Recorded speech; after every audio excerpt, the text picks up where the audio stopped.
Buenos días. En este video estaremos respondiendo a 3 preguntas muy importantes. ¿Quiénes son hijos de Dios? ¿Cómo se obtiene la adopción de hijo de Dios? ¿Y fue realmente engendrado Jesús? Veamos. ¿Quiénes son hijos de Dios? Son hijos de Dios los creados directamente por Dios, como son los ángeles. Job capítulo 1, verso 6. Un día vinieron a presentarse delante de Jehová los hijos de Dios. Job capítulo 38. ¿Dónde estabas tú cuando yo fundaba la tierra, cuando alababan todas las estrellas del alba y se regocijaban todos los hijos de Dios? Pero no solo los ángeles son llamados hijos de Dios, sino también en el Evangelio de Lucas se afirma que Adán, quien también fue creado directamente por Dios, es hijo de Dios. Lucas capítulo 3. Adán, hijo de Dios. Así que sabemos que los que fueron creados directamente por Dios son llamados hijos de Dios.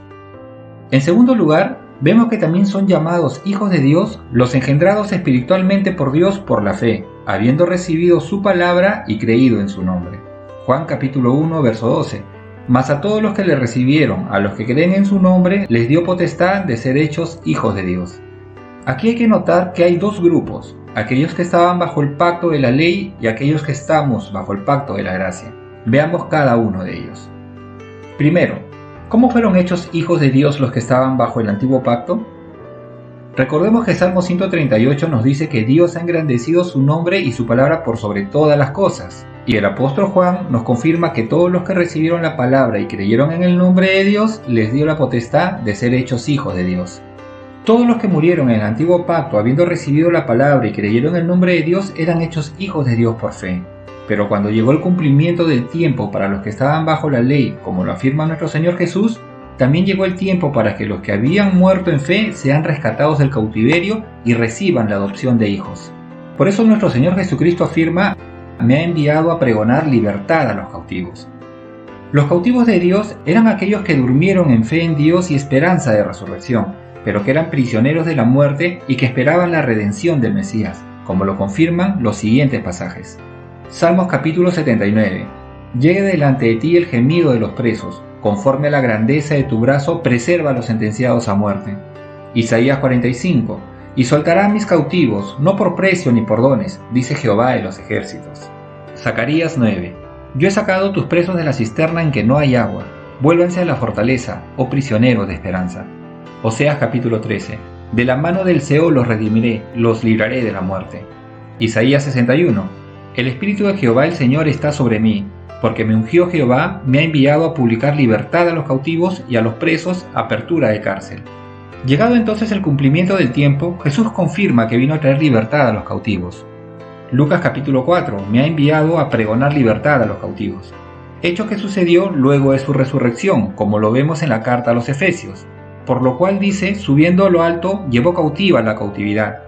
Ellos que estaban en el cautiverio y que eran hijos de Dios por fe, recibieron la adopción de hijos cuando fueron rescatados, como lo afirma el apóstol Pablo en su carta a los Gálatas. Pero cuando vino el cumplimiento del tiempo, Dios envió a su Hijo, nacido de mujer y nacido bajo la ley, para que redimiese a los que estaban bajo la ley, a fin de que recibiésemos la adopción de hijos. Así que sabemos que los del antiguo pacto, que eran hijos de Dios por fe, por recibir la palabra y creer en el nombre de Dios, esperaban su redención, pero cuando fueron rescatados del cautiverio por el Mesías, recibieron la adopción de hijos de Dios. Debemos recordar también que tanto los del antiguo pacto como los del nuevo pacto son salvos por fe y gracia, y por lo cual también se recibe la adopción como hijos, como vemos en el siguiente pasaje.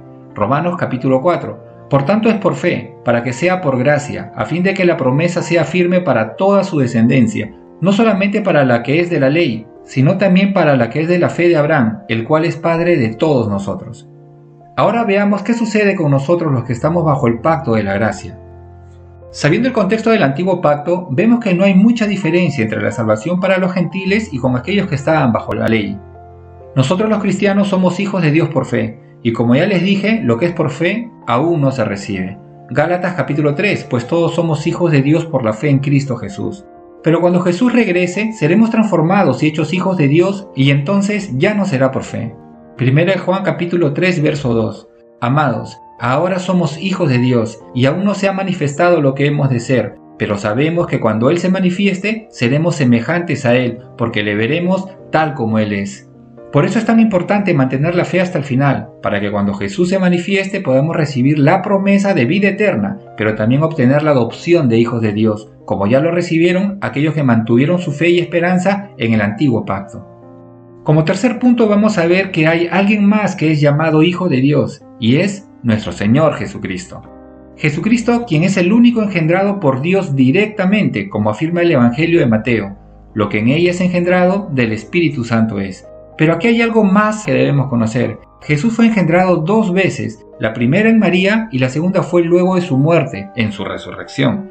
En la primera, cuando es engendrado en María se dice, el santo ser que nacerá será llamado Hijo de Dios. La segunda vez fue luego de su muerte y resurrección. Hechos capítulo 13, resucitando a Jesús como está escrito también en el Salmo 2, mi hijo eres tú, yo te he engendrado hoy. Lo cual también se confirma en la carta a los Romanos, declarado Hijo de Dios con poder por la resurrección de entre los muertos. Es por eso que afirmamos que Jesús fue engendrado 2 veces, pero veamos por qué era necesario que sea así y que también es algo maravilloso. Hay una diferencia entre ser unigénito y ser el primogénito. Jesucristo, al ser el único engendrado por Dios directamente en María, es también llamado el unigénito de Dios. Juan capítulo 3, ha dado a su Hijo unigénito. Pero Jesús, el unigénito Hijo de Dios, muere en la cruz, pero resucita, ya no como único Hijo de Dios, sino como el primer Hijo entre muchos hermanos. Romanos capítulo 8, para que Él sea el primogénito entre muchos hermanos. Esa es la diferencia entre ser el unigénito Hijo de Dios y el primogénito. Por eso sabemos que Jesús no solamente es Hijo de Dios, sino también nuestro hermano mayor. Para concluir este pequeño estudio diremos que son hijos de Dios aquellos que han sido directamente creados por Dios, como los ángeles y también Adán. Que son hijos de Dios aquellos que creen en Él y recibieron su palabra para ponerla por obra y mantienen su fidelidad. Y Jesús, quien fue engendrado en María como el único Hijo de Dios, pero que luego de su muerte y resurrección fue engendrado como primogénito de entre muchos hermanos. Espero que este estudio haya sido de edificación. Deseo que Dios nos bendiga.